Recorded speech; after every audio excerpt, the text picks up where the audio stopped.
Bonsoir à tous, heureux de vous retrouver pour cette nouvelle édition d'Africa Tribune, votre magazine hebdomadaire consacré au décryptage de l'actualité internationale, l'actualité du continent africain, l'actualité vue également sous le prisme africain. Au menu de cette émission, nous parlons de la France-Afrique. Plus que jamais, la politique française en Afrique est décriée du Mali au Niger, dans l'ensemble des pays du Sahel et même jusqu'au Maghreb. La politique française ne fait plus recette. Le sentiment anti-français va croissant sur l'ensemble du continent. Et c'est dans ce contexte qu'un ensemble de parlementaires, 94 parlementaires, précisément adressé une lettre au président français Emmanuel Macron pour, disent-ils, évoquer cette alerte au sujet du déclin de la France en Afrique. Face à la percée des puissances telles que la Chine et la Russie, la France est-elle en capacité d'amorcer la refondation de sa relation avec son précaré français? Jusqu'où iront certains leaders, certains chefs d'État africains, en l'occurrence ceux du Mali, du Niger, mais également du Burkina Faso, qui ont décidé désormais de dénoncer les accords de défense, des accords commerciaux, des accords économiques qui ont été signés avec la France depuis la période des indépendances. Mesdames et messieurs, voilà pour le menu de cette édition. Ils seront deux pour partager la réflexion avec nous durant cette édition d'Africa Tribune. Je commence par saluer avec déférence Joseph Marie, le notable Joseph Diama. Il est journaliste, directeur de publication du journal Afrique Performance. Notable, bonsoir et bienvenue. Bonsoir, et je dis bonsoir comme ça à tous vos téléspectateurs et particulièrement à tous ces Africains qui aujourd'hui sont un peu meurtris avec l'actualité qui sévit sur le continent et même en dehors lorsqu'il s'agit de l'actualité qui concerne l'Africain ou encore le Noir, simplement à espérer et à prier en nous mettant au travail pour que les lendemains soient des jours meilleurs. Merci d'avoir accepté notre invitation. Prosper Penda est enseignant et analyste également très pointu de la scène africaine. Prosper Penda, bonsoir. Et bienvenue. Bonsoir mon cher frère, merci pour l'invitation. Bonsoir à mon copanéliste. Merci d'avoir accepté notre invitation. Sur cette thématique de la France-Afrique, je vous propose, cher monsieur, avant d'ouvrir le débat, d'abord une légère rétrospective. Il y a quelques mois, précisément au mois de février de cette année, avant d'engager sa tournée africaine, le président Macron avait, lors d'une conférence de presse, essayé d'établir la nouvelle vision, la nouvelle stratégie, la projection de la France sur le continent africain. Je vous propose d'abord de réécouter le président Emmanuel Macron qui fixait le cap de la nouvelle relation France-Afrique. On l'écoute, on revient pour la suite. D'angoisse et de résignation. Elle est une terre d'optimisme et de volontarisme. Cette proximité, cette énergie doivent nous inspirer et nous inciter à réaliser la force de notre atout d'être les voisins de l'Afrique et de compter encore parmi les pays qui ont un lien unique, humain, existentiel avec ce continent, ce qui est une chance. Nous avons destin lié avec le continent africain. Si nous savons saisir cette chance, nous avons l'opportunité de nous arrimer au continent qui, progressivement, sera aussi l'un des marchés économiques les plus jeunes et dynamiques du monde et qui sera l'un des grands foyers de la croissance mondiale dans les décennies qui viennent. Mais aussi parce que notre jeunesse écoute aujourd'hui une musique congolaise, nigériane, ivoirienne, créée et produite sur le continent africain. Et parce que ce n'est que la préfiguration d'une puissance culturelle, économique, scientifique, politique africaine qui va continuer de se déployer. Notre croissance économique aussi, et nous, Européens, nos échanges, nos emplois vont dépendre de plus en plus de l'Afrique. Ça n'est ni une bonne ni une mauvaise nouvelle, c'est un fait. Et tout dépendra de ce que nous en faisons. C'est pourquoi je suis convaincu que le moment est venu de faire un choix et de savoir quel rapport nous voulons entretenir avec les pays africains. Et au fond, quand j'essaie de suivre l'actualité, ce qui m'arrive, et de lire la qualification du moment que nous sommes en train de vivre, qui est très clairement un entre-deux, parce que nous héritons de beaucoup de difficultés historiques et nous sommes dans un moment de transition sans avoir pleinement réalisé, je vais y revenir, le début de la transition commencé. Au fond, beaucoup voudraient nous inciter à rentrer dans une compétition. C'est la première voie. une compétition que je considère pour ma part anachronique. C'est le piège qui consisterait à répondre à l'injonction de puissance ou à l'appel de démonstration de force. Regardez, certains arrivent avec leurs armées ou leurs mercenaires ici et là. Plongez-y, vous Français, c'est là que vous êtes attendus, c'est le rôle qui est le vôtre. Allez faire la compétition avec eux, vous êtes attendus là. Je ne le crois pas. C'est le confort des grilles de lecture du passé, mesurant notre influence au nombre de nos opérations militaires, ou nous satisfaire de liens privilégiés et exclusifs avec des dirigeants, ou considérer que des marchés économiques nous reviennent de droit parce que nous étions là avant, ou jouer des coudes pour nous placer seuls au centre du jeu. Ce temps-là a vécu. Ma conviction, c'est que cette voie est désormais une impasse.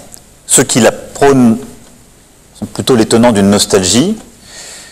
Et c'est précisément celle avec laquelle nous avons voulu rompre dès 2017, mais sans avoir encore tous les moyens d'en solder le passif. C'est la chronique de notre dernière décennie d'engagement au Mali. Au prix du sacrifice ultime, nos soldats y ont, aux côtés des militaires maliens et des armées africaines, remporté des victoires contre les groupes terroristes. Et je veux ici rendre hommage à la mémoire de nos soldats, de nos blessés, comme de ceux qui sont tombés là-bas. Cela a été et restera une immense fierté partagée avec les alliés qui nous ont rejoints. Mais ce n'était pas le rôle de nos soldats, ce n'était pas le rôle de la France d'apporter seule des réponses politiques qui devaient prendre le relais de la réponse militaire.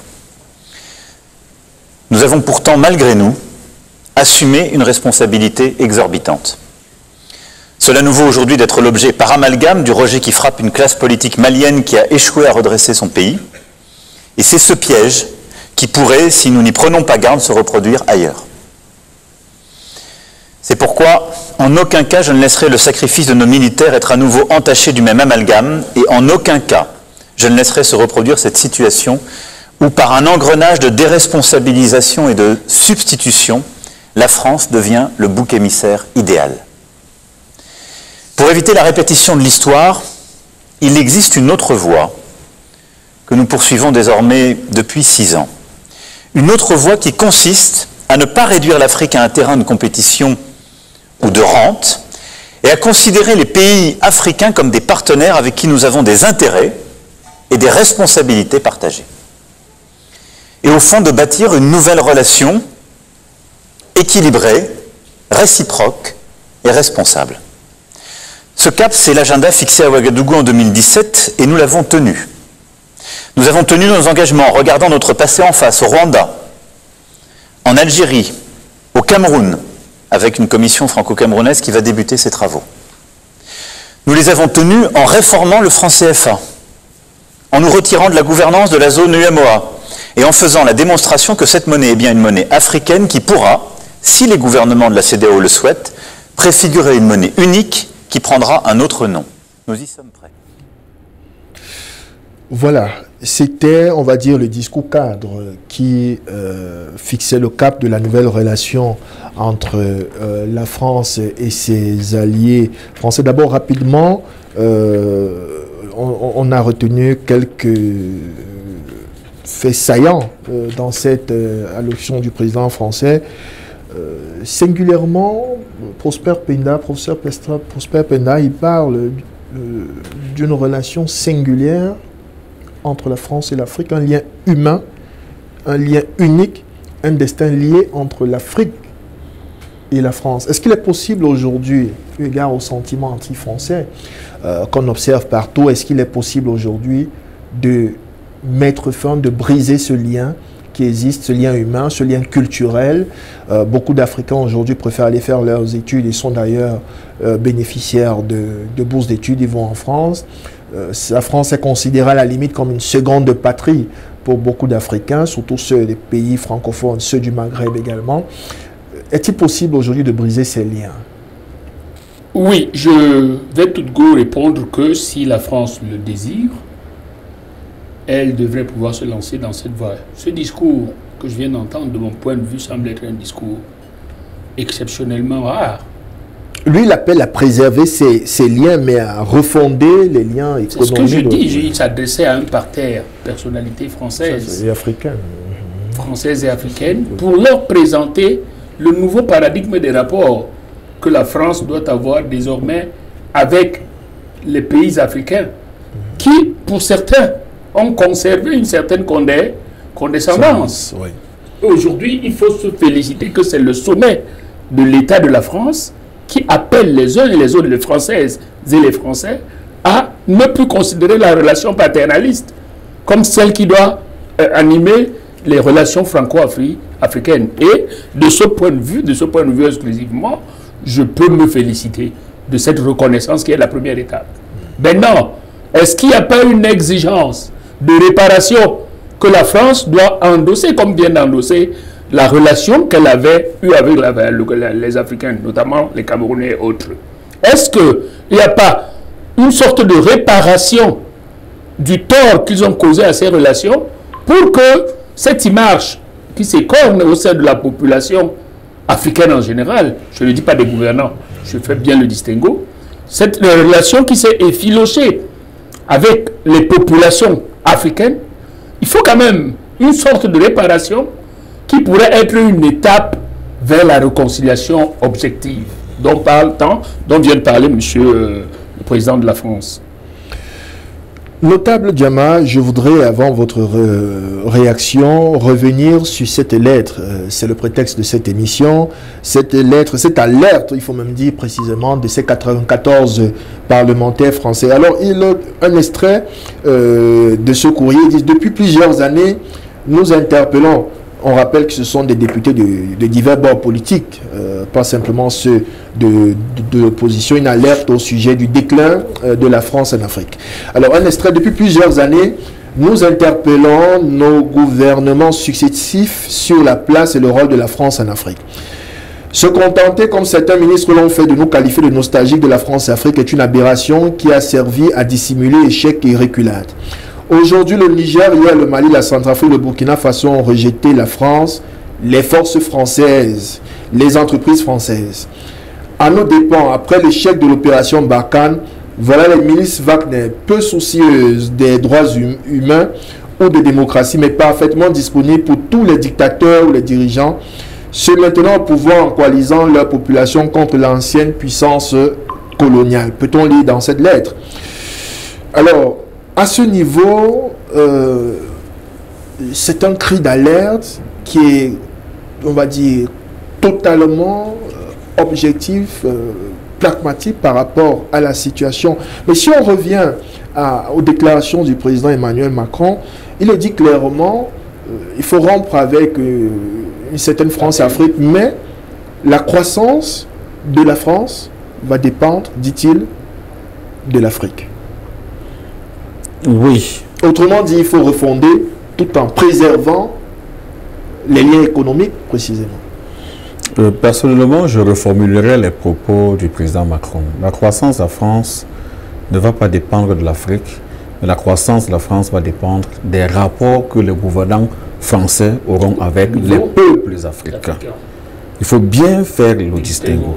Si les gouvernants français continuent d'avoir les rapports qu'ils ont avec certains leaders africains qui constituent un syndicat de dealers, ça ne marchera pas. On les chassera partout, comme ça s'est passé au Burkina, au Niger, et au Mali. Ça viendra au Tchad, ça viendra au Cameroun, ça ira partout. D'ailleurs, je voudrais... le Cameroun. Je dis le Cameroun, je dirais le Cameroun, l'Afrique centrale, la RDC Congo, ça viendra partout. Et ça ira au-delà du continent africain. Même en Nouvelle-Calédonie, là où il était l'autre jour. Je me souviens encore de l'assassinat de Jean-Marie Dibaoul au Kanak. En 1987, j'étais tout jeune. Je sais ce que c'est que endure ce peuple. La France est encore l'un des rares pays à entretenir des colonies. Ce qui n'est pas normal, c'est une aberration. Simplement pour dire que, peut-être contrairement à M. Penda, qui est un peu une sorte de gentilhomme à l'égard de la France, je vais simplement dire que l'Afrique n'a pas besoin d'attendre une refondation de la France pour pouvoir agir. Nous avons nos politiques et nos ambitions à mener. Pour peu qu'un Africain ait un minimum de conscience, dans un degré, une échelle de 1 à 100, en prenant les premiers blocs de 10, 10, 10, celui qui a une échelle de 1 à 20, c'est-à-dire que les deux premiers niveaux, se souviendra de Napoléon et de Gaulle, avec les massacres qu'ils ont eu à faire en Afrique. Et lorsqu'on viendra vers la période post-de Gaulle, vous allez vous souvenir que tous ces régimes se sont réclamés comme étant des régimes gaullistes. Vous allez bien vous rendre compte que les Thomas Sankara ont été assassinés sous les Mitterrand, les Bokassa ont été humiliés sous les Georges Pompidou, et c'était des tas de ruines, ces pays étaient des tas de ruines. En République centrafricaine, au Cameroun, au Mali, au Niger, il était pratiquement, parce que je ne parle pas passé, je parle des constats et des faits des journalistes, il est pratiquement, M. Pena, impossible de trouver un immeuble d'un niveau bâti par les Français. Même leur ambassade. Or, vous allez vous rendre compte que tous les autres partenaires de ces pays, le Cameroun, le Niger, le Mali, ont d'autres partenaires qui sont d'autres pays, le Canada, le Japon. Ces gens bâtissent. Mais pourquoi la France, qui dit entretenir avec les Africains des relations humaines, et aujourd'hui accuse comme ces 94 députés nostalgiques, parce qu'il faut pouvoir le dire, ils sont non seulement nostalgiques, mais ils sont aussi malades, parce que ce sont des malades, pensent en réalité que les Africains sont des sous-hommes, et ils se permettent de nous mentir en mondovision, que leur France si chère à eux est une France humaniste, une France qui tient compte des droits de l'homme, des droits humains. Mais je voudrais le rappeler, M. Penda, que quand un peuple ou des leaders d'un peuple pensent aux droits humains, on pense à leur bien-être. Donc les droits de l'homme là, dans ce Mali en ruine, dans ce Centrafrique en ruine, dans ce Burkina Faso en ruine, dans ce Niger en ruine, dans les ténèbres où 80% de la population n'ont jamais eu droit à l'électricité depuis qu'ils exploitent l'uranium avec Areva. Donc pour eux, le fait d'être dans les ténèbres, c'est jouir des droits humains. Eux là qui sont aussi des parlementaires français, ont pris le soin de préserver des droits humains en maintenant des populations dans la misère la plus abjecte possible. Je voudrais me limiter là parce que M. Mbet avait dit quelque chose. C'est précisément pour cette raison que je vous ai dit que le discours de M. Macron, tel que nous l'avons entendu dans cette portion de discours, est assez révolutionnaire. C'est la première fois que je sache, c'est la première fois où un chef d'État français reconnaît qu'au bénéfice, ou alors sous l'effet relativement satisfaisant de leur comportement en Afrique, si rien n'est fait, ils vont perdre complètement ce marché potentiel. C'est un discours, je vois que nous avons suivi le même discours, c'est un appel à la classe française de revoir, parce que c'est cette classe française qui continue à avoir de la condescendance vis-à-vis des Africains. Il leur dit, et ça il faut s'en féliciter quand même, il ne faut pas rejeter d'un revers de la main ce discours qui est un discours de rupture comportementale et de façon d'engager le développement de l'Afrique. Il est question désormais de considérer les Africains non plus comme des gens vers qui nous allons apporter une civilisation, mais des gens qui s'autodéterminent et qui peuvent se déterminer sans nous. C'est bien précisément de ça qu'il s'agit. Justement, je vous lis, mais je voulais attirer l'attention des Africains sur ce plan, M. Penda, que nous ne devions pas dormir sur les félicitations d'un président français. C'est d'abord un discours. C'est un discours. M. Macron. D'ailleurs, il a dit c'est un fait. Il a dit c'est un fait. Et je voudrais inviter les Africains ici à ne pas faire preuve de naïveté. Bien sûr. Les Africains sont sur une lancée. Les Africains sont sur une dynamique d'autodétermination véritable. Il n'appartient pas, par exemple, pour parler du franc CFA, à l'État français de donner un nouveau statut au franc CFA. Il appartient aux Africains de se réapproprier leur monnaie, de se doter d'une monnaie en dehors de la France. La France a sa monnaie. C'est précisément ce qu'il a dit. La France a sa monnaie. Nos États ont le droit d'avoir leur monnaie sans intervention. La France en regarde la France. C'est un regard paternaliste. On n'en a plus besoin. Vraiment, il faudrait que nous quittions ce discours. Moi, je ne suis pas d'accord avec ça. Il est resté paternaliste. Non, il est resté paternaliste. Non, je ne crois pas. Je crois pas que nous ayons suivi le même discours. Non, je pourrais inviter peut-être le modérateur à faire suivre le discours. Que lorsqu'on suit un évangile, chacun va l'interpréter à sa manière. Celui-ci, ce n'était pas un évangile, c'était... Sur le franc CFA, le président Emmanuel Macron a précisément dit ceci, qu'en ce qui concerne la réforme du franc CFA dans la zone CEDEAO, ils ont initié Oui, une monnaie qui aura une nouvelle dénomination. Tout à et que la France sera... Des réformes. Ils ont initié des réformes. C'est-à-dire qu'elle... Enfin, je voudrais dire... Parce qu'on parle là de l'éco... Non, je suis d'accord avec vous, mais comprenez bien ceci. Toujours la France ne veut pas partir. Mais la France dit que nous n'allons plus vous imposer. Mais nous voulons revenir vers vous comme partenaire désormais. Vous m'avez compris. Et ça, c'est une reconnaissance au sommet. C'est le président de la France qui parle. Vous m'avez compris. Il s'est adressé, son auditoire était constitué de qui? De Français, de diverses origines et de la classe politique française en général. Notamment, même les militaires dans la salle, j'ai vu un général. Alors, il s'adressait à eux pour dire non, n'allez plus là-bas avec l'intention d'aller leur apprendre des choses ou aller leur imposer des choses. Allez là-bas, écoutez-les. Si vous pouvez apporter la contribution de la France, qu'elle soit une contribution d'égal à égal. À défaut d'être une contribution à 70% gagnante pour l'Afrique. Vous souffrirez donc que je peux continuer, toujours sur la même lancée, pour dire que vous êtes très bon.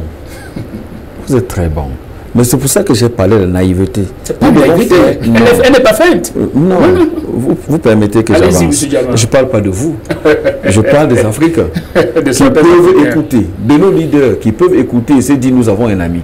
Lorsque un homme a pris le temps, pendant 18 ans de mariage, à bastonner son épouse et que celle-ci s'enfuit et se retrouve sous l'abri de quelqu'un d'autre, vous trouvez que cette femme-là, parce que cet homme reviendra dans la cour des chéris, je t'aime, maintenant je vais bien te traiter, qu'elle revienne dans ce foyer alors qu'elle était déjà bien ailleurs? Pas immédiatement. J'en viens, vous permettez, j'en viens pour dire que... Je savais bien que cet exemple viendrait. Hein? L'Africain que je suis n'attend pas, non pas meurtri. Je ne me suis pas dans les réminiscences du passé. Mais je dis que je n'attends plus de la France. Comme je l'ai dit, je n'attends pas. La France fut-elle la France ou un autre pays? Je n'attends plus être couché devant un pays. J'attends être un partenaire de tout acteur dans la scène. Le problème, ce discours ne me fait ni chaud ni froid. C'est pour ça que je voudrais attirer les Africains de ne pas s'attarder sur la France parce que c'est un discours paternaliste. Il est encore resté paternaliste. Il est encore resté paternaliste. Non, souvenez-vous, vous pensez que le Macron qui était à Yaoundé, qui a osé demander au président Biya pourquoi est-ce qu'il a signé les accords avec la Russie alors qu'on renouvelait. Vous pensez il n'a pas eu la réponse. J'en viens. Vous pensez qu'il y a quelqu'un qui n'a pas une pensée paternaliste pour oser poser ce genre de questions? Non, c'est parce que ces gens n'ont pas changé. Est-ce qu'il a eu une réponse? C'est pas là le problème. Ces gens n'ont pas changé. Il s'agit pour les Africains de changer et de leur démontrer que nous pouvons aller au-delà de vous et faire sans vous. Aujourd'hui, les Africains sont en train de faire sans la France. Je les y encourage et fortement de continuer à faire sans la France. Ou alors de faire avec une France partenaire. Peu importe. Voilà. Peu importe. Mais ce que je précise. Qu'elle s'aligne. Si elle ne s'allie pas, on n'en a que cul. Vous me rejoignez. On n'en a que cul. Et aujourd'hui, c'est pour ça que c'est sur le publication. Vous me rejoignez parfaitement. C'est ma position. Je suis d'accord. C'est pour ça que je dis. Et qu'elle soit reconnue par la France. C'est pas un discours qui doit être suivi par vous, monsieur Pena. Non, attendez, je suis un observateur. Parce que c'est un discours flatteur. C'est un discours qui peut pousser les gens à s'endormir, alors que le maître Foucault d'hier tient encore son bâton. Je reprends un cabanal. Si nos armées ne se réforment pas, ne se lèvent pas, si nous ne possédons pas le nucléaire, nous ne possédons pas la balistique, si nous n'avons pas de partenaires militaires forts, vous pensez que ce discours sera tenu par M. Macron? Que non. C'est pour ça que nous avons diversifié. Vous voyez, c'est un modèle de diversification dès 1982. Le Cameroun s'est engagé dans la voie de la diversification tout azimut. Je ne parle pas comme d'autres pays. Les ruptures actuelles sont des ruptures qui viennent pratiquement sur le terrain. Alors que le Cameroun, un pays entre autres, avait déjà pris ses marques. Alors, l'autre aspect de cette relation entre la France et l'Afrique, c'est à l'observation, la montée en puissance du sentiment anti-français sur le continent. Vous avez parlé tout à l'heure de la relation avec les peuples africains, pas avec les dirigeants africains. Il y a ce sentiment anti-français qui va grandissant dans plusieurs pays. Pour le président Emmanuel Macron, il a dit dans cet extrait que c'est la France qui est prise comme bouc émissaire de la malgouvernance des dirigeants. Les dirigeants africains, notamment ceux qui prennent le pouvoir, qui changent les ordres constitutionnels, les putschistes, ils prennent les peuples à leur cause, en pointant plutôt un doigt accusateur sur la France comme étant responsable de tous les malheurs des peuples africains. Est-ce qu'à ce niveau, est-ce qu'il n'a pas raison, ou alors on peut affirmer ou confirmer que effectivement les malheurs des peuples africains aujourd'hui, ces peuples qu'on voit braver le désert, se retrouver en pleine Méditerranée parfois pour périr sans arriver à destination, c'est à cause de la France, à cause de l'exploitation néocoloniale. Il a dit la France ne doit pas être prise comme étant un bouc émissaire idéal. Mais je ris. Mais la France, c'est le bouc émissaire idéal. Elle a toujours été le bourreau des Africains. Donc quand il tient ce langage, je me mets à rire. Le démantèlement de la Libye, je dis parfois, certains pensent que les autres n'ont pas de mémoire. Vraiment, et ça me surprend un peu. Et c'est pour ça que j'ai dit tout à l'heure que peut-être je l'ai dit avec façon que les Africains doivent pas, titre, hein? Oui, que les Africains doivent pas. Nous avons la même douleur. Ils ne doivent pas suivre ce discours de Macron parce que c'est un discours endormant. Parce que voilà la Libye. Vous aviez déjà entendu la France tenir ce type de discours? Permettez, M. Penda, vous allez parler tout à l'heure. Vous voyez, M. Sarkozy s'est levé.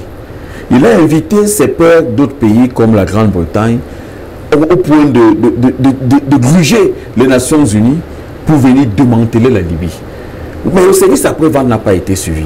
Parce qu'il n'était pas prévu qu'il y ait un service après-vente. Des deals sont passés avec les Touaregs en Libye.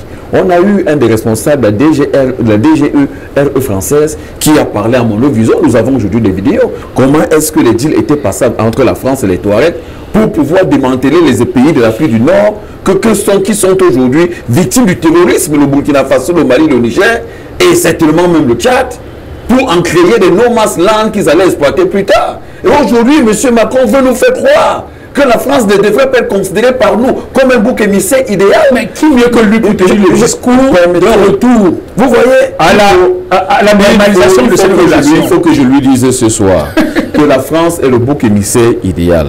La France soit de réformer. Quand ne disent pas que les gens font aujourd'hui des punchs parce qu'ils veulent s'accaparer des pouvoirs en tenant la France comme un bouc émissaire idéal. Non, on a le mal de la France. La France aujourd'hui doit partir. Les Anglais étaient partis. Les Anglais ont été des gentlemen. Ils ont noué des relations d'égal à égal avec leurs anciennes colonies. Que la France fasse de même. Quand vous dites la France doit partir, nous sommes dans un contexte de globalisation où l'entremêlement des relations entre les peuples ou les gouvernements sont absolus. Dans tous les domaines. Les relations internationales ne sont pas obligatoires. Elles ne sont pas obligées. Quand on épouse te chasse ou bien quand un homme chasse une épouse, on va divorcer. Notable Diama.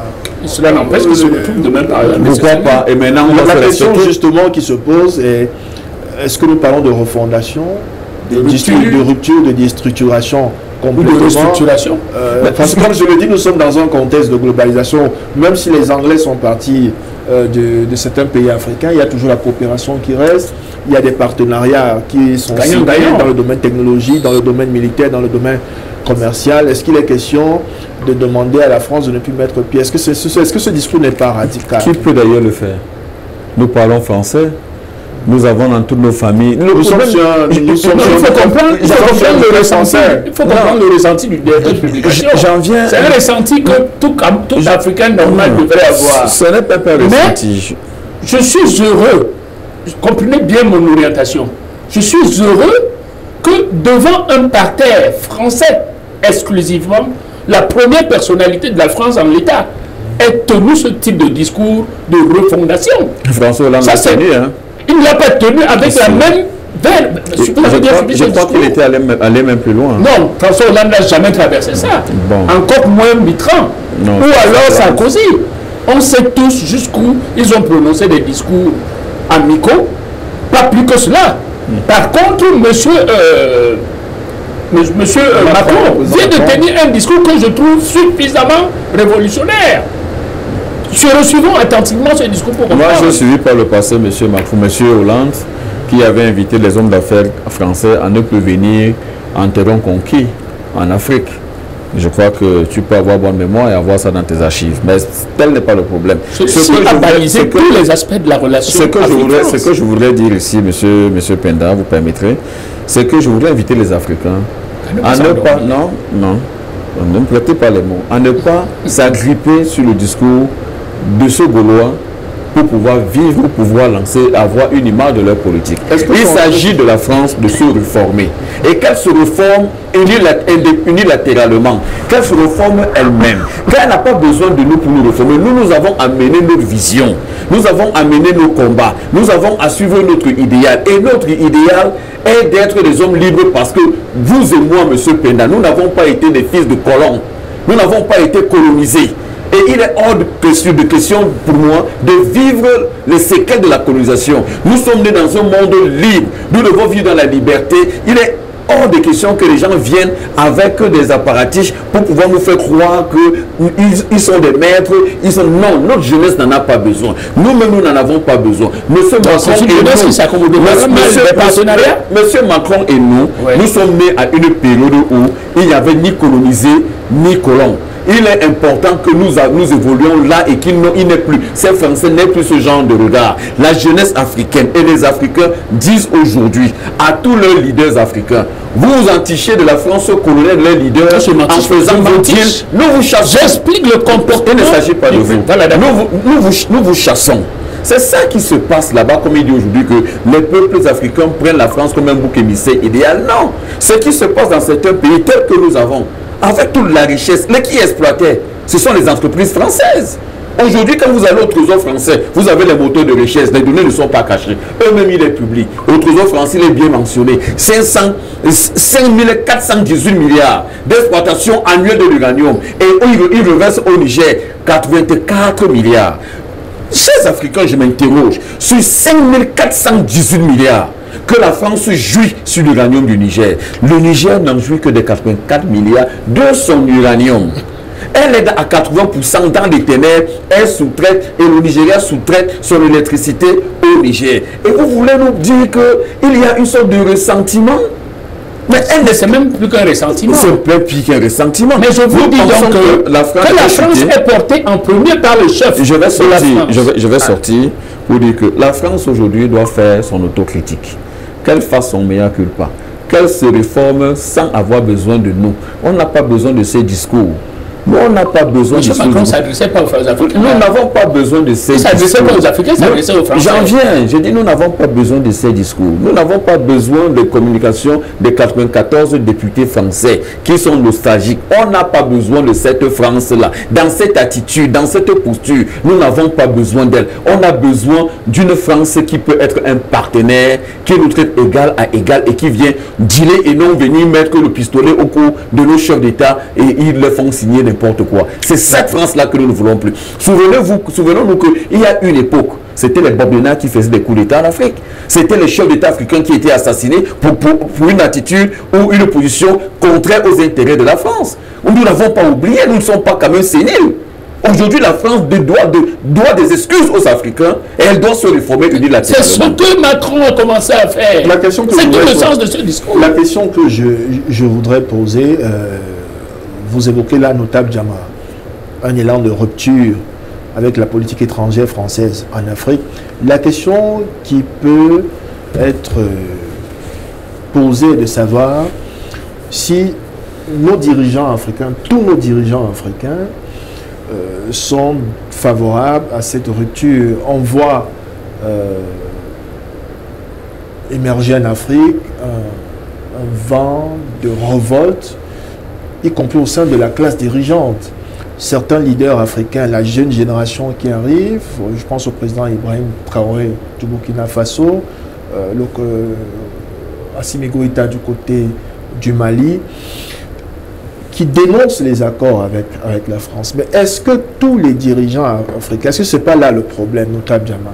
Tous les dirigeants africains sont-ils sous la même lancée dans cet élan de rupture avec la France? Je voudrais singulièrement parler du président Alassane Ouattara parce qu'on a évoqué tout à l'heure l'écho qui lui avait salué l'arrivée de cette nouvelle monnaie ou la nouvelle dénomination, toujours en partenariat avec la France. Le président Alassane Ouattara qui s'est envolé ce jeudi 17 août en France, certainement pour des consultations dans le cadre de cette crise nigérienne.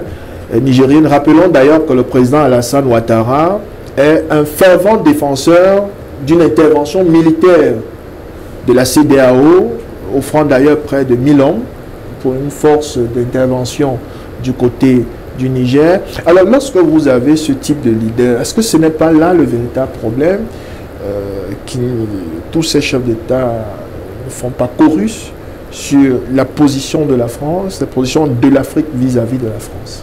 Non, je voudrais vous interpeller sur 2 points. Le premier point, pas vous interpeller, vous donner ma lecture. Les présidents qui ne vont pas s'accommoder des positions de leur peuple vont partir.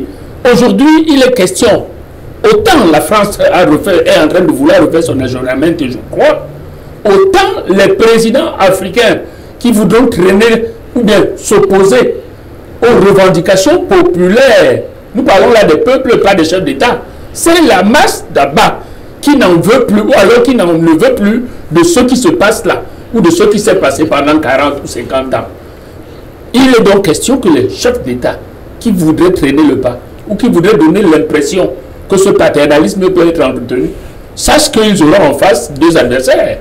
Les peuples à la base et certains chefs d'État africains qui eux sont pour la refondation des relations franco-africaines. Donc, de ce point de vue, le président Ouattara court-il ce... Vous pouvez le comprendre. Il a même une double raison de se comporter comme il fait là. La première, c'est que sa femme est d'origine française, son épouse. Nous sommes d'accord? C'est pas un argument banal. Donc, il a une attitude double qu'on pourrait comprendre et justifier peut-être sur le plan paternel ou sur le plan sentimental. Maintenant, est-ce que même le Nigeria, le peuple du Nigeria, j'insiste sur la notion de peuple, et il est d'intérêt de tous les leaders africains aujourd'hui de comprendre qu'il y a une deuxième voix qui compte, la voix des peuples. Maintenant, ils ont un double rôle. Accepter la main tendue ou alors considérer le discours de M. Macron et l'analyser en l'état et considérer maximalement les positions de leur peuple pour être en phase et ramener dans ces rapports, parce que j'ai l'impression que le sentiment de rejet est la position de mon copanéliste. Je dis non, on a quand même des choses à pouvoir recevoir même en contrepartie. Il a donné là un bel exemple. Pourquoi vous croyez que je cracherai sur les 5800 milliards qui sont restés, auxquels vous avez fait allusion? Et cela participe des différents mécanismes de relations qui devraient être mis en place de la nouvelle relation France-Afrique. Et de ce point de vue, une rupture... Qu'est-ce que l'Afrique a gagné de la France aujourd'hui? Elle a bien des choses à gagner, au moins sur le plan scientifique. C'est prouesses technologiques, sur le plan technologique. Donc on ne peut pas dire que la France n'est pas avancée. C'est quand même le 5e pays le plus développé au monde. On peut aller sur la voie diplomatique. La voie diplomatique est de mon option. C'est mon option. Ou alors nous avons des pays relais qui peuvent influencer la position de la France au Conseil de sécurité et partant certaines affaires retrouver le repositionnement africain par rapport à ce Conseil de sécurité des institutions internationales. Voilà l'option. Et je pense que c'est l'option du sage que nous avons la chance d'avoir. Aujourd'hui, du président M. Paul Biya. C'est-à-dire que cette lecture visionnaire de la relation qu'il a multipliée, la multipolarité de la relation du Cameroun avec ses partenaires pourrait servir d'exemple à tous les autres pays, non pas de rupture et d'exclusion.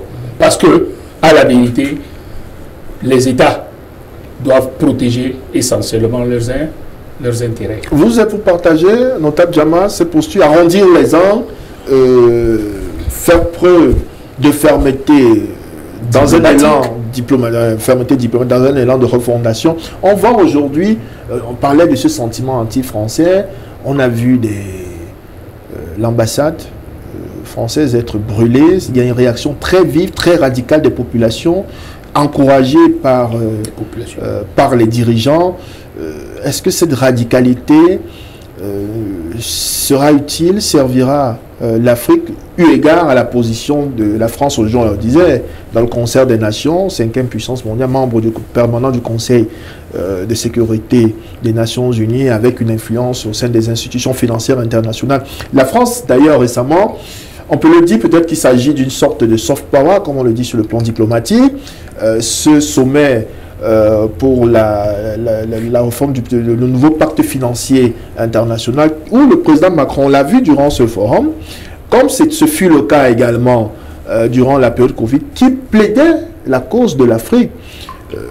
Le récent forum sur le nouveau pacte financier mondial visait à reformer la finance internationale au bénéfice du continent africain. Est-ce qu'à ce niveau-là, on ne peut pas dire que cette en relation peut-être paternaliste, selon vos termes, la France reste soucieuse des intérêts du continent africain? Je suis tellement amusé. Hein. Moi, j'invite les Africains une fois de plus à quitter la naïveté, à quitter l'infantilisation. Je parle bien de l'infantilisation.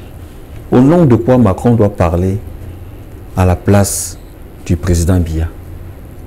Au nom de quoi Macron, quelle expérience il a pour parler à la place du président Touadéra?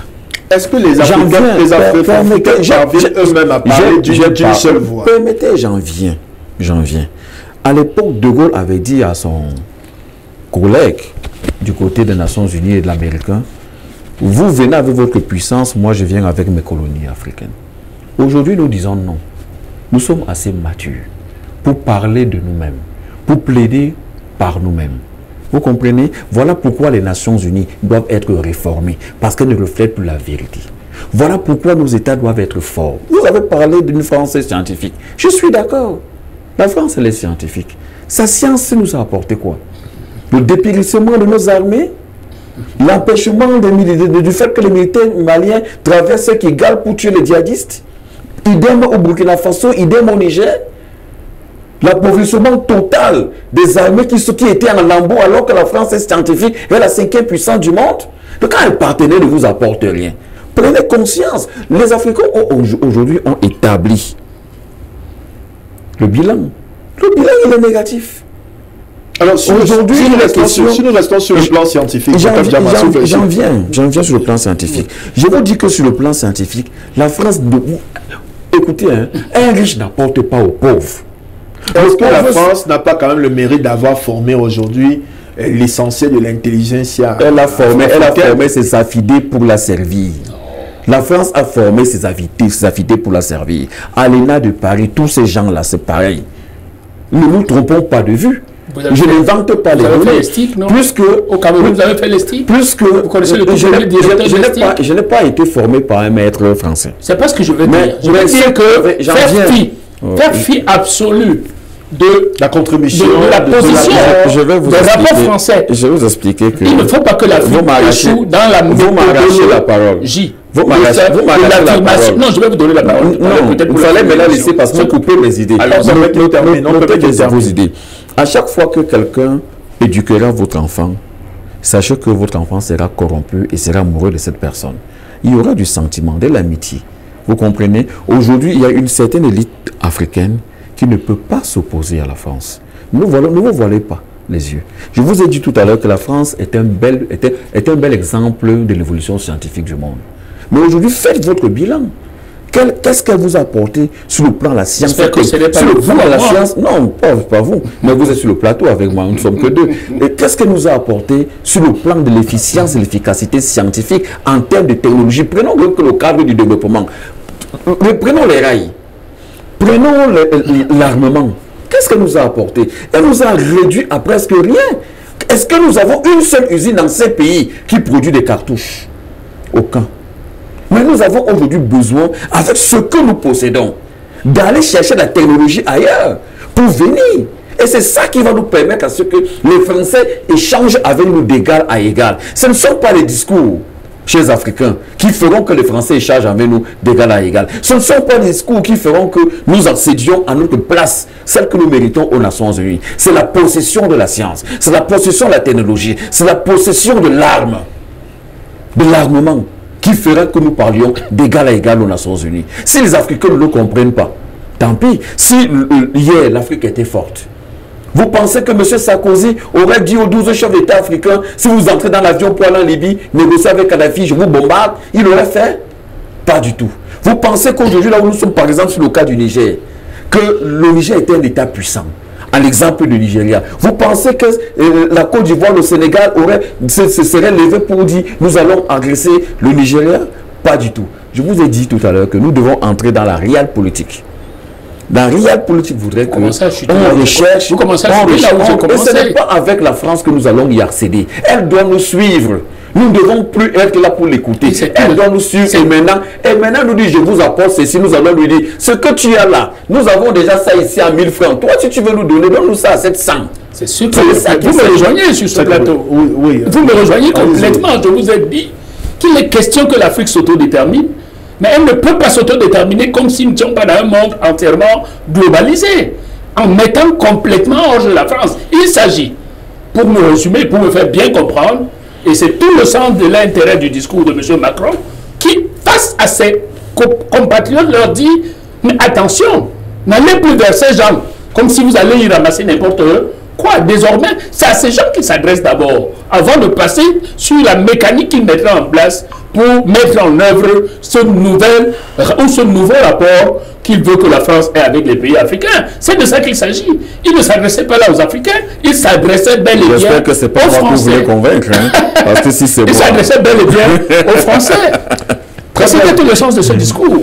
Cher monsieur, je vous propose qu'on fasse un petit break, le temps d'une transition publicitaire. On revient pour la suite, on continue le débat en abordant d'autres aspects de cette coopération France-Afrique, en évoquant les accords qui lient les pays africains avec la France, ces accords qui sont désormais dénoncés par certains pays, les accords militaires, les accords commerciaux et économiques.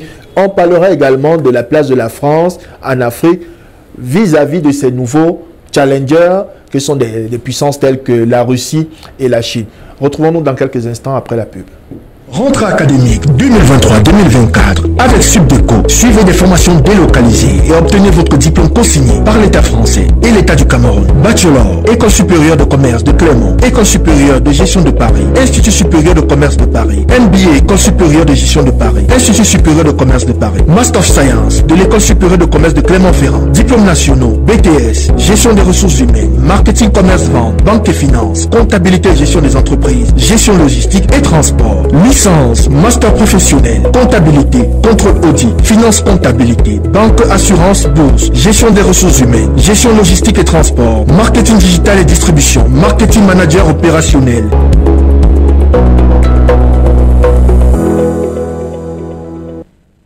Ici, l'université qui garantit un emploi avec ses 3 campus offre des formations professionnelles pour les sections francophones et anglophones en HND, BTS, licence, master, tout en assurant le transport gratuit de ses étudiants. ISTI forme dans plusieurs filières, agriculture et élevage, sciences et techniques biomédicales, travaux publics, photographie audiovisuelle, énergie renouvelable, communication des organisations, journalisme, industrie alimentaire, télécommunications et réseaux, génie informatique, ingénierie de la décentralisation, ingénierie pétrolière, comptabilité des entreprises, gestion et commerce-vente, industrie de l'habillement, tourisme, hôtellerie et restauration, capacité et licence en droit, hydraulique, traitement des eaux et assainissement. À l'USTI, le transport est toujours gratuit, internet gratuit et des infrastructures à la pointe de la technologie. Rendez-vous dans les campus de Niom et Omnisport à Yaoundé. Contact 679 225 887 698 844 487. USTI, l'université d'avenir pour l'assurance, diplôme, emploi.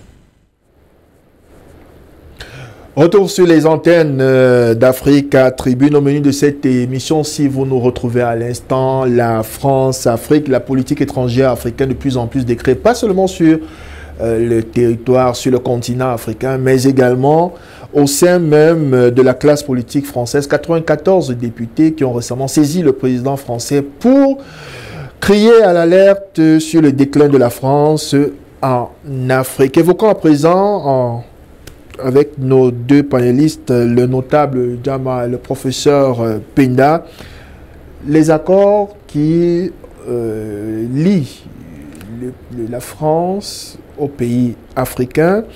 Le Niger a récemment dénoncé les accords militaires de stationnement, déploiement des forces militaires sur son territoire, emboîtant le pas au Burkina Faso, qu'il a également fait, qui dénonce des accords qui datent de 1961, mais des accords également commerciaux qui interdisaient la double imposition, la double fiscalité des entreprises ou des entrepreneurs français au Burkina Faso ou en France. La question qu'on se pose est de savoir jusqu'où iront ces leaders. Ce sont quand même des acquis. On l'a vu également avec le Mali qui a obtenu quand même le départ des troupes françaises. Jusqu'où peuvent aller ces dénonciations de ces accords, sachant que l'accord, on va dire, le plus décrié ou l'accord crucial qui lie actuellement la France précisément à 14 de ses anciennes colonies, c'est le franc CFA. Jusqu'où peuvent aller ces leaders africains, cette nouvelle génération notamment, d'autres étant plutôt assez réservés, quasiment silencieux. Certains prudents, je préfère. Prudents. Certains prudents. D'autres ont fait l'option de soutenir la France. Comment vous appréciez déjà on estime que c'est un courage. Quel est l'Africain qui pourrait se mettre absolument en marge de cette démarche? Maintenant, nous devons tirer les leçons de notre passé. Ok? La méthodologie que nous utiliserons pour frontalement rencontrer quelqu'un qui manifestement quand même reste puissant. Est-ce que c'est cette méthodologie frontale qui est la bonne? Est-ce que dans le soft power que l'Afrique peut mettre en place, on ne peut pas procéder autrement pour ne pas avoir frontalement en face de nous un adversaire qui, tout de même, reste quand même un peu redoutable? Voilà la vraie question que je me pose. Et il y a des chefs d'État qui ont su tirer bénéfice de cette méthodologie. Le Mali et autres viennent de réagir maintenant, mais il y a des pays en Afrique au sud du Sahara qui n'ont pas renouvelé certains accords très cruciaux avec cette France. On a vu des premiers ministres français venir ici et n'ont pas obtenu gain de cause. Dans cette dénonciation, on observe simplement une sorte de remplacement du partenaire stratégique français par un autre partenaire. Beaucoup mieux disposé à financer le développement de ces pays. Ce n'est que légitime. Est-ce que ce n'est pas déshabiller Paul pour habiller Pierre? C'est-à-dire que faire partir un hégémon ou une puissance pour faire venir une autre et donc se retrouver toujours dans une position. Vous comprenez la difficulté pour laquelle je disais à mon copanéliste ici que nous sommes dans un village planétaire où les gens ont eu l'avantage du développement sur nous, après avoir détruit presque notre tissu de développement. Est-ce que nous les attaquons frontalement? On dispose de quels moyens? Maintenant qu'ils ont pris conscience, et c'est tout l'intérêt de ce discours pour moi, le discours de M. Macron que vous avez fait entendre à l'entame de l'émission, mais reconnaître devant ses propres peuples qu'attention, n'allez plus vers ces gens-là. Le ressenti qu'ils ont est d'abord un ressenti en notre défaveur. C'est un ressenti en notre défaveur. Donc, sachons aller vers une femme que nous avons méprisée. Quand vous avez méprisé une femme, vous ne revenez plus frontalement vers elle si vous y tenez tant, comme vous allez y tenir parce que votre survie en dépend. Votre survie en dépend.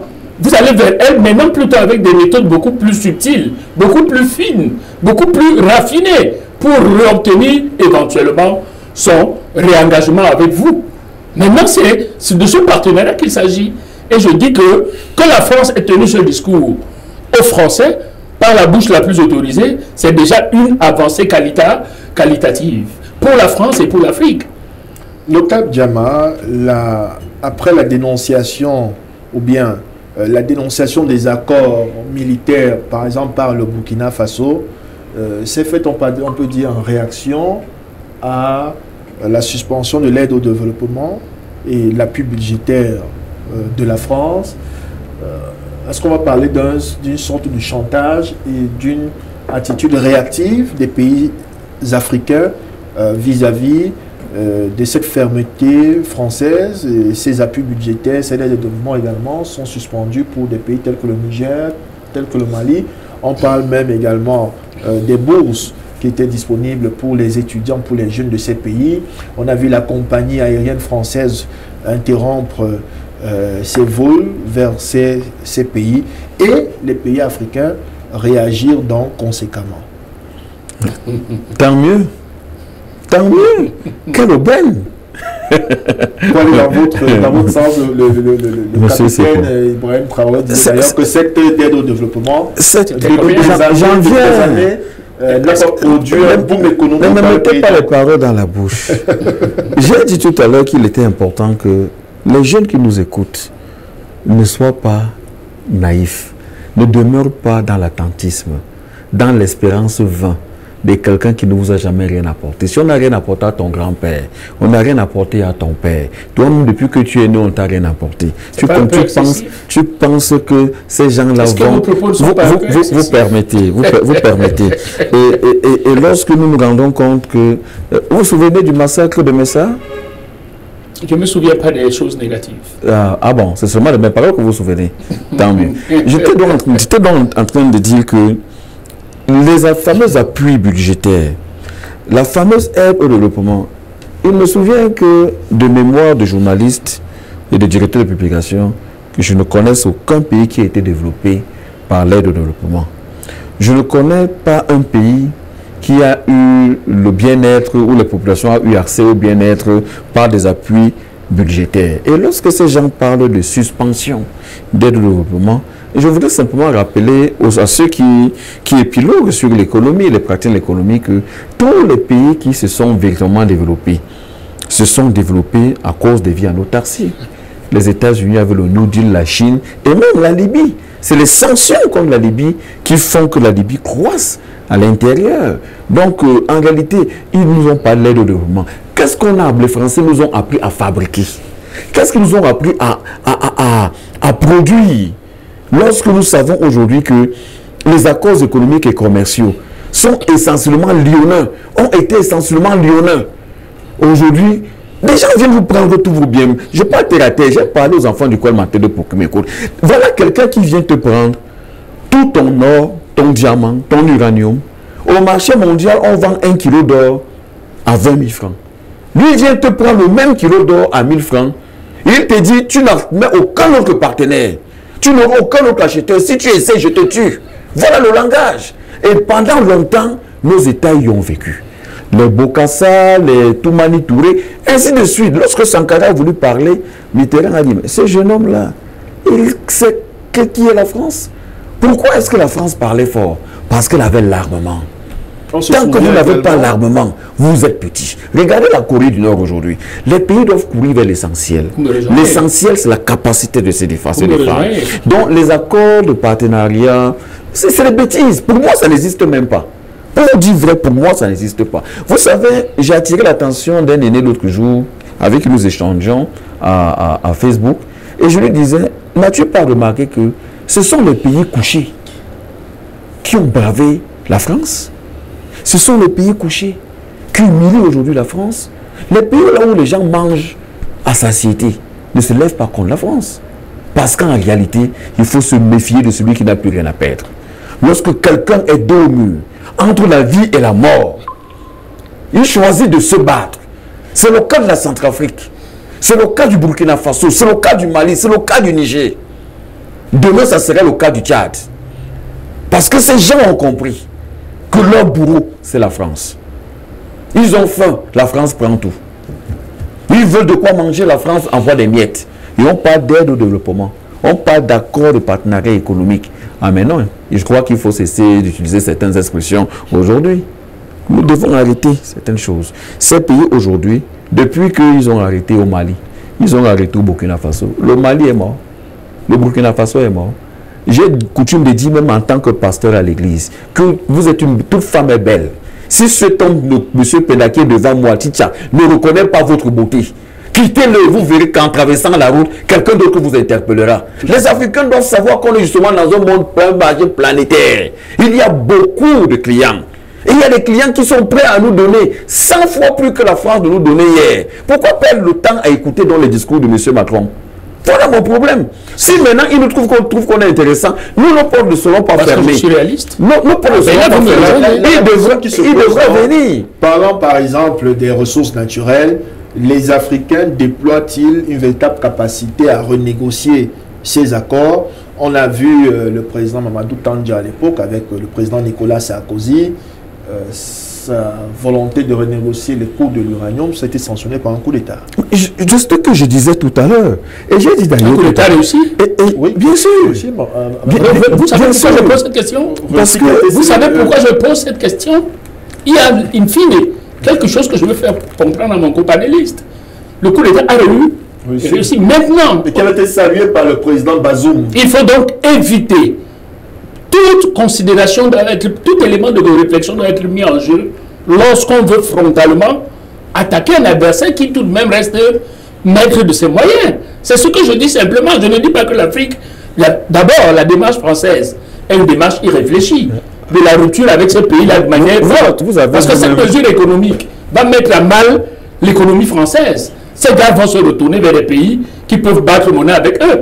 Vous comprenez bien ce que je veux dire? Est-ce que la France a mûri sa réflexion avant de la prendre en disant elle suspend son aide, elle fait ceci, elle fait ceci? D'autres vont dire nous aiderons. Monsieur Penda. Donc, sur le plan technique, est-ce que la France a approfondi sa réflexion? Et c'est peut-être l'un des sens du discours que M. Macron tenait à ses concitoyens, pour leur dire, c'est même plus le paternalisme, attention.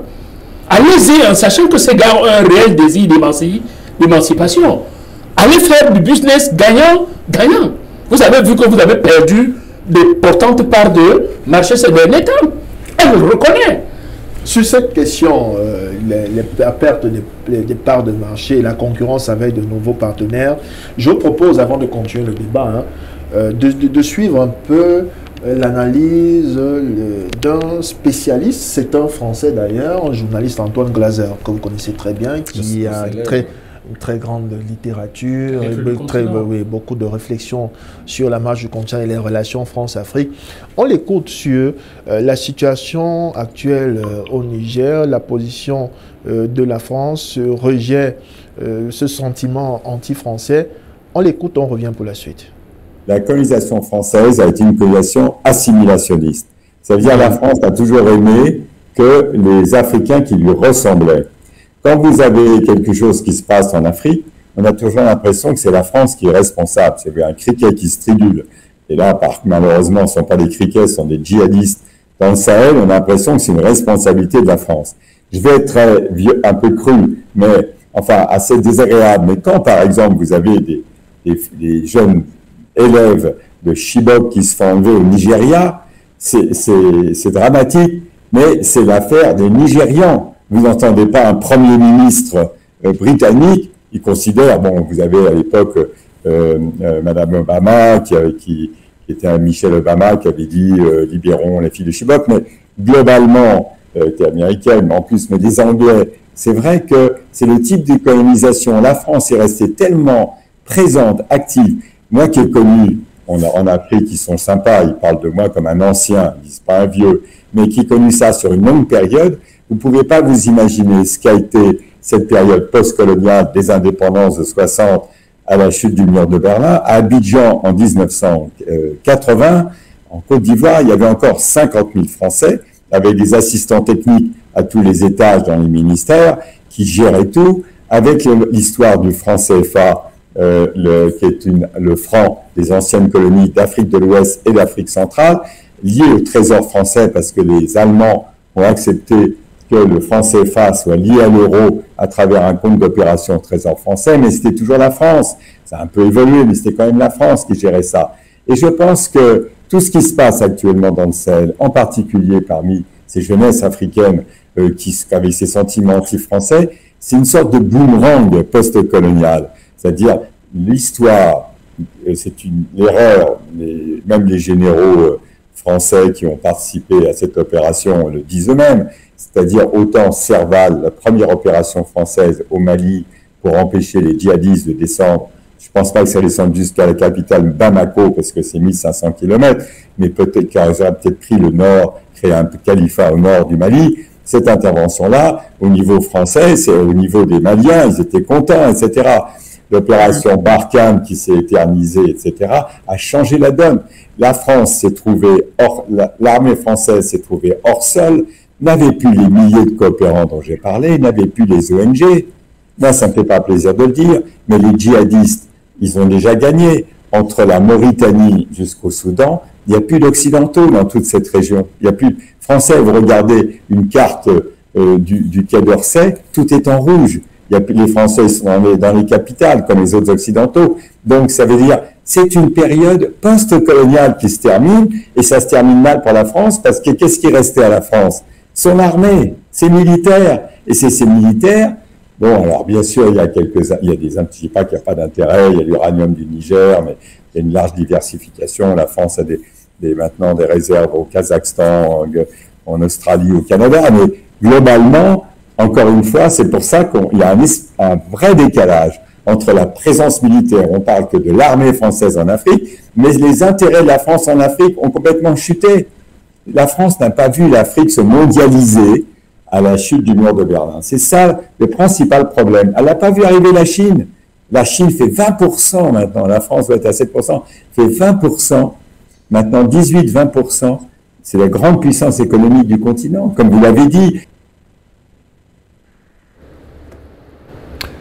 Voilà, c'est un regard d'Antoine Glaser, journaliste et spécialiste du continent africain, un regard froid, pragmatique. On retient quelques éléments. Il dit la France n'a pas vu l'Afrique se mondialiser. Et ce qui se vit aujourd'hui, selon lui, sont une sorte de boomerang post-colonial. C'est une période post-coloniale qui se termine mal pour la France. Notable Djamar. Oui, pour la fin, cette période se termine mal pour la France, mais je vais lui dire qu'elle va se terminer très mal pour la France. Ce n'est même pas encore mal, ça sera très mal pour la France. Parce que elle ne fera même plus rien, elle n'a plus les capacités, n'a plus les ressorts pour pouvoir faire. La seule chose la seule chose qui va lui permettre de ne pas être victime du très mal, entre guillemets, que j'ai dit, c'est qu'elle accède rapidement à la sagesse de lâcher du lest comme un gentleman et de dire je vous respecte. D'où l'intérêt de ce discours. Je vous respecte. D'où l'intérêt du discours, M. Macron. Vous permettez que j'avance? Dans ce que M. Antoine Glaser, mon confrère, vient de dire, il n'est pas très honnête. Parce qu'il a parlé là de l'activité française en Afrique. Quelle activité? Qu'il parle de l'activisme obstruant des Français en Afrique. Parce que l'activisme des Français a contribué à obstruer toutes les autres activités des Africains dans leur propre pays. Il fallait, pour obtenir quelque chose, faire quelque chose, même par le gouvernement, demander l'autorisation de l'Élysée ou bien du Quai d'Orsay. C'est de quelle activité il parle? Du musulman des individus? Du diktat sur les leaders, des dirigeants des pays? C'est ça qui dit leur présence, mais non. Lui-même qu'il puisse entrer aujourd'hui dans ce que M. Penda a appelé les réminiscences, et puis, comment on dit ça, le regret, parce que lui-même, Antoine Glaser, est condescendant. Lui-même, il est condescendant. Souvenez-vous de ce reportage sur la Libye. Souvenez-vous de ce reportage sur l'Irak. Il est parmi ceux qui ont contribué à manipuler l'opinion internationale et africaine aujourd'hui. Il va parler de quoi là? Moi, je prends ce qu'il peut dire parce qu'il est bien placé pour aujourd'hui parler du peuple français. Mais aujourd'hui, lorsqu'il dit que la position de la France est encore présente rien qu'avec son armée. Mais son armée était là-bas pour faire quoi? Pour extraire les minéraux, pour piller, pour ramasser. On a vu, on a des images. Est-ce qu'ils ont tué un seul djihadiste? Au Mali, vous en avez vu. Ils ont plutôt empêché les armées maliennes, burkinabées et nigériennes d'avancer. Lorsque ceux-ci avaient un djihadiste en face, ils devaient le prendre, ils disaient non, laissez-le. Je crois qu'aujourd'hui, je n'invente pas la peau d'un canon. Le président Assimi Goïta nous a fait un très beau récital l'autre jour. Il nous a parlé de son expérience à lui, à Kidal. Aujourd'hui, nous devons réfléchir et nous poser la simple question, celle de savoir, est-ce qu'aujourd'hui, nous devons avancer dans notre autodétermination ou encore nous laisser distraire par les discours de quelques personnes qui pensent ou nous disent vouloir nous aider. Alors que nous avons vécu pendant 100 ans, il y a eu zéro aide. Nos pays sont en lambeaux. Professeur Penda, ce regard d'Antoine Glaser, très objectif, très... Non, je crois qu'il a fait un constat. À la fin, il dit même que la France n'a pas vu l'Afrique entrer dans la mondialisation. Surtout diversifier ses partenariats. Aujourd'hui, on avance. On avance sur les prestations. Ce que le président français, je reviens à notre discours à l'entame, le discours que nous avons commenté, il a dit, il a rappelé à ses parlementaires, citoyens français qu'il avait en face de lui, que nous ne sommes pas sûrs que notre passif est un passif positif en Afrique. Et que de ce point de vue, les contestations, même si elles sont entretenues, il a voulu faire aussi une pique à ses partenaires que l'Afrique courtise aujourd'hui, ou qui courtisent l'Afrique, c'était normal. Nous sommes dans un monde où les enjeux dépassent les jeux. Mais logiquement, Antoine Glaser reconnaît, autant que M. Macron, qu'il y a un travail de fond à faire, que j'ai appelé « Tu n'auras pas de honte pour une femme que tu as chassée en tapant. Pour que tu repartes la reprendre, il faut doubler la mise ou même la quadrupler. » Et venir en plein jour. Et sortir. Et venir en C'est plein pour jour. ça qu'en plein jour, c'est pour ça que j'ai dit que la position de la rupture, c'est un dernier réflexe qui leur revient comme ça négativement de paternalisme. Qu'est-ce qu'ils ont à dire qu'ils coupent de l'aide budgétaire? Vous coupez l'aide budgétaire, les gars, ils vont aller prendre l'aide budgétaire ailleurs. Parfois plus colossale que ce que vous leur avez coupé.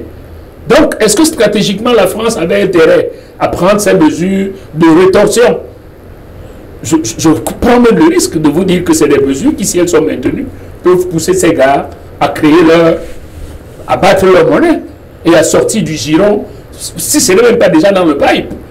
Et quel est l'Africain comme moi qui refuserait ça? Je suis d'avis que l'Afrique doit s'émanciper, mais elle doit faire très attention à elle-même, parce qu'on a vu la Libye que vous avez évoquée tant. Vous avez vu ce qui s'est passé à la dernière minute. Il y a une coalition européenne, américano-européenne, pour abattre le président Kadhafi. Nous avons vu avec quelle vitesse ce monsieur se battait pour l'unification du continent africain. Est-ce que vous le suiviez? Il a été suivi par certains chefs d'État, mais très subtilement, jusqu'à ce que les gars comprennent que c'est un combat contre l'Occident que le gars là veut mener. Et c'est comme ça que M. Sarkozy a réussi à faire la coalition autour de lui pour frontalement l'éliminer du jeu. Donc, aucune hypothèse n'est à exclure lorsque nous entrons vers cette logique d'émancipation. Il faudrait que les tenants de la thèse de l'émancipation brutale soient suffisamment prudents. Ils risquent d'obtenir plutôt un retour négatif si la méthodologie de la distance que nous devons prendre avec la France n'est pas une méthodologie suffisamment mûrie. Ne soyez pas sûrs que cette puissance ne lésine sur aucun moyen pour utiliser les moyens alternatifs de retour. C'est ce que je dis depuis. Donc il est question, les beaux discours sont bien, le populisme aussi, mais dites-vous bien que dans les chancelleries françaises aujourd'hui, il y a un travail de fond qui est mené. Comment est-ce qu'on revient dans ces pays de manière subtile? Donc à nous, Africains, qui avons le devoir d'émancipation, je dis bien le devoir d'émancipation, c'est nous les Africains qui devons, à côté de cette émancipation, faire un développement profond, une réflexion profonde sur la méthodologie. L'influence, je voulais dire aux Africains que la Bible me dit que la capture du méchant lui sera-t-elle enlevée et la proie du méchant, du puissant, lui sera-t-elle arrachée? Oui, dit l'Éternel, la proie du méchant lui sera arrachée. Lorsque vous avez pris les choses des gens avec force et diktat, c'est aussi de cette manière que Dieu va agir sur vous. Ce qu'Antoine Glaser appelle le boomerang post-colonial. La France ne doit pas s'attendre à une quelconque tendresse. Lorsqu'à Tchao, il y a eu des massacres, lorsqu'au nord du Burkina Faso, ils ont massacré, ils ont fait manger la chair de ceux qu'ils ont tués par leurs descendants. Vous attendez à quoi? Lorsqu'on a été ingrat, la France n'a pas vu l'Afrique se mondialiser. Non, pas parce qu'elle était aveugle. Elle était omnibulée par sa propre cécité, tapie dans son confort de ses accords coloniaux.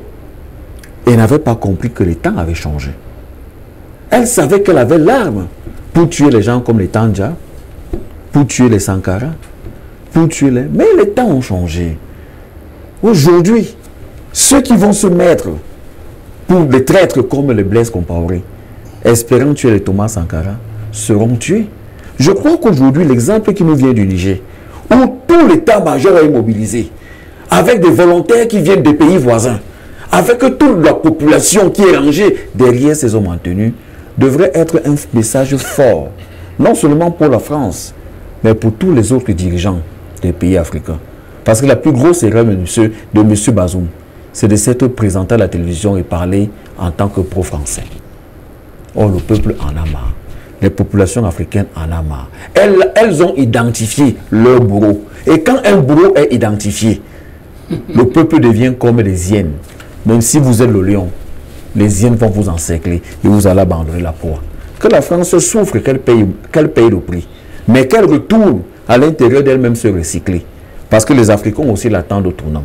Parce que ce qui s'est passé avec Napoléon, contre toute son ouverture à Haïti, où il est allé réimposer la servitude, ne se reproduira pas. Parce que les Africains aujourd'hui ont fouillé l'histoire et ils ne sont pas séniles. Ils savent qui est l'homme français. Ils savent qui est le Gaulois.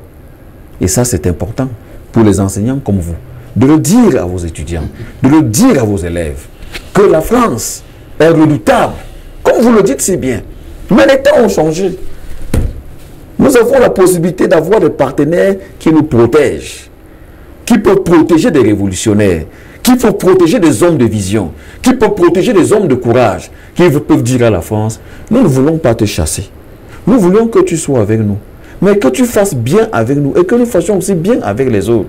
Mais la France a refusé, croyant que la France était... Que l'ordre colonial régnerait toujours, parce qu'en réalité, foncièrement, la France est gauloise. C'est pour ça que elle est napoléonienne. C'est pour ça que le discours de monsieur... Elle est antidémocratique. C'est pour ça que le discours de monsieur Macron de tout à l'heure est assez révélateur de la nouvelle dynamique qu'il impulse en tant que président de la République française. C'est ce que je dis simplement. J'ai peur pour vous. Vous avez évoqué notable, Diama, le Niger. On va sortir par là. Nous avons moins de 10 minutes pour achever cette émission.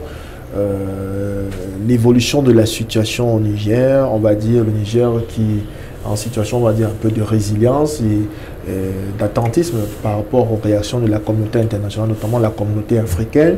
Le constat qu'on fait aujourd'hui, c'est que la Commission de paix et de sécurité de l'Union africaine est, on va dire, en désaccord avec la CEDEAO.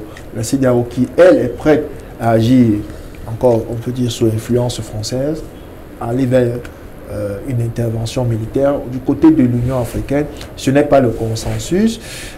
Beaucoup de pays africains, le Cap Vert, dont le président en exercice de l'Union africaine, l'Algérie, ils ne sont pas favorables à une frappe au même titre déjà que d'autres pays tels que le Burkina Faso, le Mali, ne sont pas favorables à une intervention militaire. Je suis tout à fait heureux, hein. Je suis heureux, cette division. La CEDEAO peut-elle aller, on va dire, ça m'étonnerait. Ça m'étonnerait. Elle va survoler quel territoire pour traverser et arriver au Niger. De toute façon, ce que je vous dis ici, nous avons commencé l'émission avec le discours de M. Macron. N'oubliez pas que c'est ces officines qui conseillent le président Macron ou qui ont conseillé les prédécesseurs de Macron dans la mise en place de leur politique internationale. Maintenant, qu'ils fassent un revirement aussi spectaculaire, c'est pour leur dire attention, attention, n'allez plus là-bas avec l'attitude des gens qui pensent qu'ils sont en terrain conquis. Allez-y désormais, asseyez-vous sur la table, faites vos propositions contre ce qu'ils vont vous proposer, et puis vous voyez si vous pouvez faire un marché gagnant-gagnant. Sur le cas nigérien, par exemple, pourquoi les Africains ne parviennent pas à s'accorder? C'est un très bon signe, M. Sepo. C'est un très bon signe. Ils ne devraient pas s'accorder parce qu'effectivement, il y a deux courants d'opinion. Il y a l'opinion des peuples et l'opinion de certains chefs d'État. Ou on dira l'opinion pro-française, l'opinion... Donc je préfère dire l'opinion des peuples en général, parce que pour les pays que vous avez cités, les peuples ne sont du tout pas d'accord. Et les dirigeants également. Certains dirigeants, oui. Pas tous les dirigeants, certains ne le sont pas aussi. Maintenant, ces dirigeants qui sont pour l'attaque frontale, je ne suis pas sûr qu'ils ne sont pas en train de susciter dans leur propre pays une contestation dans les prochains jours. Donc, il faut observer, qui vivra, verra. Notable Diama, de la position pro-guerrière de la CEDEAO et celle de l'Union africaine qui... Il ne faut même pas dire que c'est toute la CEDEAO. Pas toute la CEDEAO, tout à fait. De deux ou trois leaders, il faut les citer, du Sénégal, de la Côte d'Ivoire. C'est deux qui estiment qu'ils sont les porte-pagnons de l'influence française, de la volonté française. C'est les deux seuls. Je suis sûr que les autres n'ont pas donné légitimement leur position. Donc, il faut s'en réjouir. Alors, sur l'issue de cette crise nigérienne ou la sortie de crise, l'intervention militaire ou diplomatie, laquelle des deux options finira par avoir gain de cause pour une sortie de crise? Non, déjà, avant de parler de sortie de crise, c'est aller vite en besoin. Nous devons d'abord pouvoir procéder à l'autopsie de la crise. Il faut que nous sachions, comme l'enseignant a si bien introduit tout à l'heure, il a comme emprunté dans mon esprit, qu'aujourd'hui, au sein de la CEDEAO, il faut qu'on se pose des bonnes questions. Aujourd'hui, il faut que nous sachions qu'il y a deux forces en présence. Il y a la CEDEAO des peuples libres, il y a la CEDEAO du syndicat des chefs d'État affidés à la France. Ça, c'est d'abord, voilà les deux protagonistes, les acteurs. Maintenant, il y a que dans cette CEDEAO, nous avons qui s'oppose à toute injonction d'autres États. Mais la bonne question, c'est, la CEDEAO là, est-elle au-dessus de l'Union africaine? La CEDEAO là, a-t-elle eu mandat de violer la souveraineté des États consacrés par les Nations Unies? Cette CEDEAO est-elle au-dessus des Nations Unies qui elles-mêmes se sont opposées à quelques agressions? Cette CEDEAO-là, constituée de ces syndicats des chefs d'État fidèles de la France, est-elle subitement au-dessus des États-Unis et de la Russie qui se sont opposés avec la Chine? Non, je crois que nous devons réfléchir. Lorsque nous allons prendre le Sénégal, nous allons prendre le Nigeria, le Ghana et le Bénin, la Côte d'Ivoire, nous devrions nous interroger que ces 5 États-là constituent-ils la CEDEAO, ou le Libéria, la Sierra Leone, le Cap-Vert, la Mauritanie, le Mali, le Burkina Faso, la Guinée-Conakry, y compris le Niger, s'ils sont opposés? Nous devons maintenant évoluer en nous posant une autre très bonne question. Nous avons vu comment est-ce que les chefs d'état-major sont réunis une fois à Abuja. L'autre jour, c'était jeudi au Ghana. La réunion s'est terminée hier. Ils nous ont donné leur sentence pour dire qu'ils sont prêts. On y sont pris, la logistique est là, la reconnaissance du terrain est là. Et je m'interroge, moi, en tant que petit journaliste. Donc, cette CEDEAO-là, donc elle avait une force d'intervention rapide avec une logistique aussi importante et elle a laissé ces pays courir le risque d'être saucissonnés par les djihadistes alors qu'ils avaient des outils nécessaires pour la reconnaissance spatiale du terrain pour pouvoir agir et aller les défendre. Une autre très bonne question. Les coups d'État se sont passés au Burkina Faso, se sont passés en Guinée-Conakry, se sont passés au Mali, se sont passés au Niger. Il n'y a pas eu mort d'homme. Même la mouche n'a pas été tuée. Comment comprendre et expliquer aux hommes sensés qu'on engage des armées entières pour aller massacrer des peuples entiers au nom d'une expression, entre guillemets, qu'on appelle la démocratie? Au nom de quoi? Donc ce mot est supérieur aux vies humaines? Je voudrais m'interroger encore pour la dernière question. Au nom de quoi un groupuscule d'individus, parce qu'ils constituent un syndicat de chefs d'État, peuvent-ils penser être au-dessus de toute loi, de toute organisation, pour pouvoir imposer les diktats à un pays souverain? Et la dernière question, c'est, aujourd'hui qu'ils sont prêts avec les états-majors, ils attendent simplement l'OLA, ils ont déjà le jour J, mais ils ne peuvent pas le divulguer, soit. Et si le camp d'en face venait à agir avec des drones kamikazes, des missiles, dans les capitales et les états-majors de tous ces pays qui enverraient leurs militaires violer la souveraineté on assistera à une belligérance du Niger, en considérant que le peuple nigérien viendrait à considérer que c'est une agression de leur nation, parce que ce peuple est debout, il nous regarde. Aujourd'hui, tous les contacts que j'ai là-bas, ils estiment que leur pays vient être agressé par quelques pays. Et tous ces pays aujourd'hui seront des cibles. Et si des drones kamikazes arrivaient à Abidjan, à Lagos, à Dakar, à Cotonou, ces dirigeants-là diront quoi à leur peuple? Quand nous savons que beaucoup violent même leur constitution, comme c'est le cas du Sénégal, où c'est l'Assemblée nationale qui doit donner le là au chef de l'État pour engager une guerre. Là, il le fait unilatéralement. Au Nigeria, le Sénat a dit non, je ne voudrais pas continuer au sein de d'autres pays. Au nom de quoi? Je me limite là. Notre vœu est que cette crise trouve une solution pacifique. Espérons qu'il n'y aura aucune escalade militaire, aucune belligérance entre pays africains. Nous sommes solidaires du peuple nigérien qui est déjà suffisamment exempt, qui souffre sur le plan social, sur le plan économique. Vivement la paix, vivement le dialogue. La palabre africaine reste certainement la meilleure solution. À tous les deux, je vous dis merci, professeur Pena. Merci d'avoir honoré notre invitation. Merci également pour votre contribution notable, Djamal. Grand merci à Romuald Gantia qui a assuré la réalisation de cette émission. Excellent sur le programme sur MyMedia Prime. Prenons rendez-vous la semaine prochaine pour une autre édition d'Africa Tribune. Que Dieu vous bénisse, qui bénisse le continent africain. À très bientôt.